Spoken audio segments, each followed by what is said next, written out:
शिवरायांचा अपमान करायचा हे माझ्या मनात येऊ सुद्धा शकत नाही, त्याचा विचार सुद्धा होऊ शकत नाही. कुणीतरी फक्त त्या पॉडकास्टमधली 2 वाक्य काढून महाराजांनी लाच दिली असा हा बोलला असं म्हणून त्याच्यावरनं जे काही संपूर्ण गदारोळ उठवायला प्रयत्न केला आहे, माझं असं प्रामाणिक सांगणं आहे, यातला कुठलाही हेतू माझा महाराजांचा एवढासा सुद्धा नखबर सुद्धा अपमान करण्याचा नाही. मी इतिहास रंजक कसा केला जातो, यासाठी काय काय गोष्टी भरल्या जातात हे सांगण्याचा फक्त प्रयत्न करत होतो. पण हे बोलण्याच्या नादात लाच या शब्दामुळे जर शिवभक्त शिवप्रेमी नाराज झाले असतील तर मी मनपूर्वक दिलगिरी व्यक्त करतो. छत्रपती शिवरायांचं गुणगान गातच आयुष्यभर मी मोठा झालेलो आहे.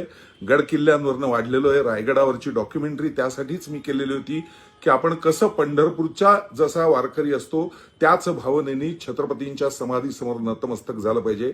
अनेक कार्यक्रमांना आणि महाराजांच्या इतर सर्व गोष्टींना सातत्याने वंदन करून पुढे जाणार आहे. मी शिवप्रेमी नागरिक आहे महाराष्ट्रातला.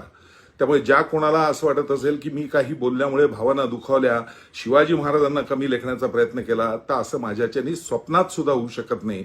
हे कायम लक्षात ठेवा. माझं प्रामाणिक मत एवढंच आहे की याच्यावरनं उगाच काहीतरी महाराष्ट्रात गदारोळ उठवू नका.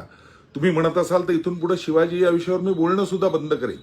मी जो काही विषय मांडण्याचा प्रयत्न केला होता तो विषय मांडताना मी फक्त मूळ इतिहास आणि रंजकता असा विषय घेऊन त्याविषयी बोललेलो होतो. त्याविषयी अनेक इतिहास अभ्यासकांनी उत्तम लिहिलेलं